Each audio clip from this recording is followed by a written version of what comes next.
បាទសួស្តីបងប្អូនចឹងនៅក្នុងវីដេអូនេះខ្ញុំនឹងបង្ហាញបងប្អូនពីរបៀបក្នុងការដែលយើង fix នៅ Microsoft account ក្នុងករណីដែល computer យើងជាប់ Microsoft account ហើយយើងភ្លេច password មិនអាច login ចូលទៅកាន់ផ្ទាំងប្រើប្រាស់បានបាទអញ្ចឹងយើងនឹងប្រើប្រាស់កម្មវិធី Active Boot Disk ដើម្បីយើងធ្វើការ enable នៅ user administrator ដើម្បីយើងអាចធ្វើការបង្កើតនៅ account ថ្មីuser account ថ្មីហើយយើងនឹងធ្វើការbackup ឬក៏ copy នៅឯកសារចាស់ចេញពី user ចាស់ដែលយើងជាប់ Microsoft account ហ្នឹងហើយបន្តមកទៀតយើងនឹងលុប user account មួយនឹងចោលបាទអូខេអញ្ចឹងដោយសារយើងប្រើគឺជាប្រភេទ virtual machine អញ្ចឹងយើងត្រូវធ្វើការ mount នៅ file Active Boot Disk ដែលជាប្រភេទ ISO ចូលទៅកាន់ CD-ROM របស់យើងសិនអញ្ចឹងនៅក្នុងកម្មវិធី VMware យើងគាត់ទៅចុចត្រង់កន្លែង CD ឬ DVD SATA នេះមកហើយយើងចុច use ISO image file ដើម្បីយើងប្រើទៅរកមើល file ISO របស់យើងបាទនេះជា file ISO Active Boot Disk របស់យើងបាទអញ្ចឹងយើងចុច open មកបាទប៉ុណ្ណឹងគឺហើយយើងចុច OK ប៉ុណ្ណឹងគឺរួចរាល់នៅក្នុងការ mount CD ISO file Active Boot Disk ចូលទៅកាន់ CD-ROM បាទអញ្ចឹងរឿងបន្តមកទៀតយើងត្រូវចុចត្រង់កន្លែង Power on this virtual machine មកដើម្បីធ្វើការ boot ចូលទៅកាន់កម្មវិធី Active Boot Disk អញ្ចឹងនៅត្រង់នេះយើងរងចាំវារហូតដល់វាដំណើរការចេញជាប្រទាំងប្រើប្រាស់នៃកម្មវិធី Active Boot Disk នឹងមក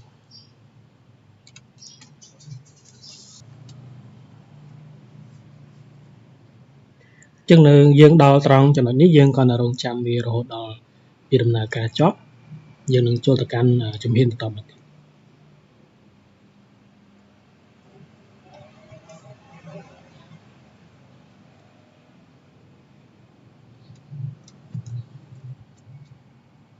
បាទអញ្ចឹងនៅពេលដែលយើងមកដល់កម្មផ្ទាំងប្រើប្រាស់របស់កម្មវិធី Active Boot Disk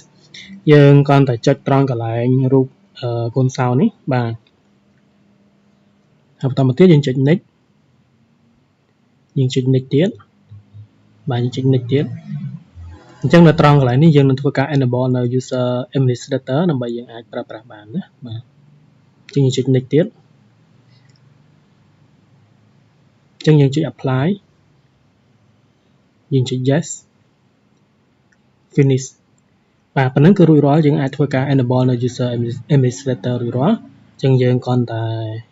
ធ្វើការ restart computer របស់យើងមកគឺរួចរាល់ហើយបាទ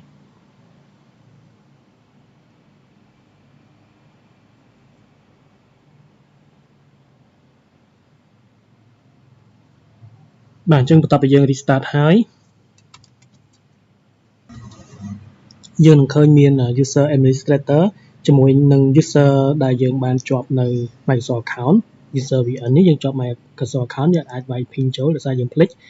បាទហើយយើងបាន enable នៅ user administrator រួចរាល់តាមរយៈកម្មវិធី Active Boot Disk បាទអញ្ចឹងជំហានបន្តមកទៀតយើងគ្រាន់តែចុចទៅលើ my user administrator ដើម្បីចូលទៅធ្វើការប្រើប្រាស់ computer របស់យើង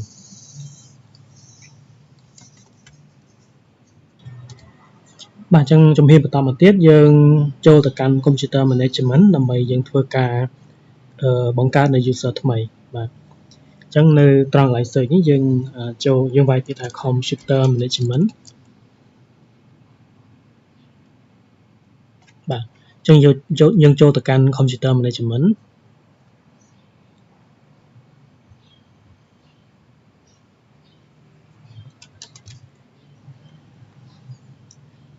ហើយបន្តមកទៀតយើងចូលទៅកាន់ local user and group បាទហើយយើងចុចត្រង់កន្លែងពាក្យថា user បាទយើងនឹងឃើញមាន user administrator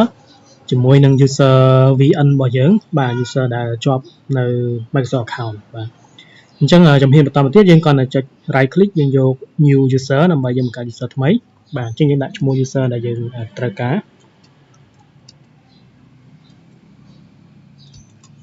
បាទអញ្ចឹងឧទាហរណ៍ថាខ្ញុំដាក់ user ឈ្មោះថា VLAM ណាបាទអញ្ចឹងនៅត្រង់កន្លែង password នេះយើងចុចដល់ tick ត្រង់កន្លែង user must change password at next log on បាទដល់យើង tick ត្រង់កន្លែង password never expire វិញបាទហើយបន្តមកទៀតយើងចុច create បាទអញ្ចឹងយើងនឹងបាទយើងចុច close យើងនឹងឃើញមាន user VLAM ដែលយើងបានបង្កើតមិញបាទអញ្ចឹងជំហានបន្តមកទៀតយើងគ្រាន់តែ assign នៅ member នៃ user VLAM នេះជា administrator បាទអញ្ចឹងយើងគាត់ mouse ស្ដាំ right click លើវាបាទហើយយើងយក property តមកទៀតយើងចុច member of បាទអញ្ចឹងយើងធ្វើការចុច add បាទអញ្ចឹងយើង search ពាក្យថា administrator បាទអញ្ចឹងយើងចុច check name បាទហើយបន្តមកទៀតយើងគ្រាន់តែចុច OK បាទ OK ទៀត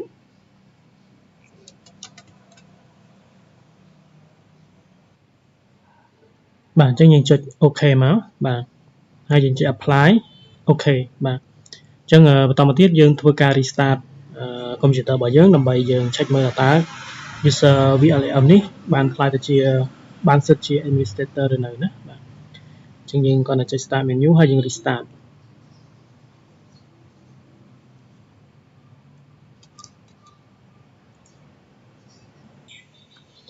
បាទអញ្ចឹងបន្ទាប់យើង restart រួចរាល់យើងធ្វើការ log in ចូលទៅកាន់ user VLM ម្ដងទៀតបាទ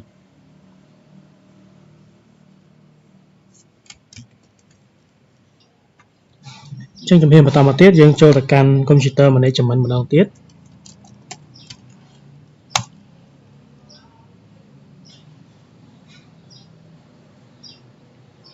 អញ្ចឹងយើងចូលទៅកាន់ local user and group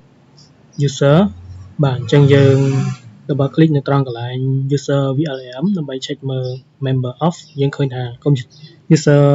VLM របស់យើងបានមានសិទ្ធជា administrator ហើយបាទអញ្ចឹងរឿងដែលយើងត្រូវធ្វើបន្តមកទៀតគឺយើងធ្វើការ disable នៅ user administrator បាទដោយសារយើងឈប់ប្រើប្រាស់ហើយយើងប្រើប្រាស់នៅ user VLM វិញបាទអញ្ចឹងយើងគ្រាន់តែ double click នៅលើ administrator បាទហើយបន្តមកទៀតយើង take ត្រង់កន្លែង account is disable បាទហើយយើងចុច apply អូខេបាទប៉ុណ្ណឹងគឺយើងអាចធ្វើការ disable នៅ user administrator រួចរាល់បាទអញ្ចឹងជំហានបន្តមកទៀតយើងចូលទៅកាន់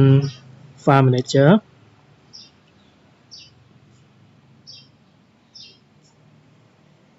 យើងចុច this PC យើងចូលទៅកាន់ drive C user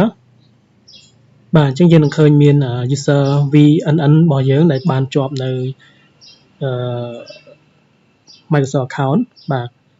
អញ្ចឹងយើងចូលទៅកាន់ user មួយហ្នឹងបាទហើយយើងធ្វើការ copy រាល់ឯកសារដែលយើងបានផ្ទុកនៅក្នុង user VNN ហ្នឹងមកទុកនៅក្នុងតារាយណាមួយដែលយើងចង់ទុកគឺភាគច្រើនគឺយើងទុកនៅក្នុងតារាយ D បាទអញ្ចឹង user profile របស់យើងមានប៉ុណ្ណឹងយើងអាច copy នៅឯកសារសំខាន់ៗឬក៏ backup នៅឯកសារសំខាន់ៗរបស់យើងហ្នឹងយកមកកាន់ចូលតារាយ D ឬក៏មកកាន់ user ថ្មីរបស់យើងមកបាទអញ្ចឹងបន្ទាប់ពីយើងធ្វើការ backup នៅឯកសារនៅក្នុង user ចាស់របស់យើងរួចរាល់យើងគ្រាន់តែចូលទៅកាន់ computer management ម្ដងទៀតដើម្បីធ្វើការលុបនៅ user account ដែលជាប់ Microsoft account ហ្នឹងចោលបាទអញ្ចឹងយើងចូល local user and group ម្ដងទៀតយើងចូល user បាទអញ្ចឹងយើងធ្វើការលុបនៅ user VNN នេះដែលយើងបាន copy ឯកសាររួចរាល់យើងលុបវាចោលបាទដោយសារយើងឈប់ប្រើប្រាស់ហើយយើងប្រើប្រាស់នៅ user ថ្មីរបស់យើងដែលអត់មានជាប់នៅ Microsoft account បាទអញ្ចឹងយើងគ្រាន់តែ right click យើងយក delete បាទយើង yes មកបាទអញ្ចឹងគឺរួចរាល់អញ្ចឹងយើងចូលទៅកាន់ file manager របស់យើងម្ដងទៀតយើងចូល this PC មកបាទ drive C user បាទអញ្ចឹងយើងនៅឃើញមានជាប់ជា user មួយនេះបាទប៉ុន្តែ user មួយនេះបានលុបចោលហើយអញ្ចឹងនៅត្រង់កន្លែង user ដែលស្ថិតនៅក្នុង drive C នេះយើងចង់លុបចោលក៏បានឬក៏យើងចង់ទុកចោលនៅទីហ្នឹងក៏បានណាបាទអញ្ចឹងទីនេះខ្ញុំលុបវាចោល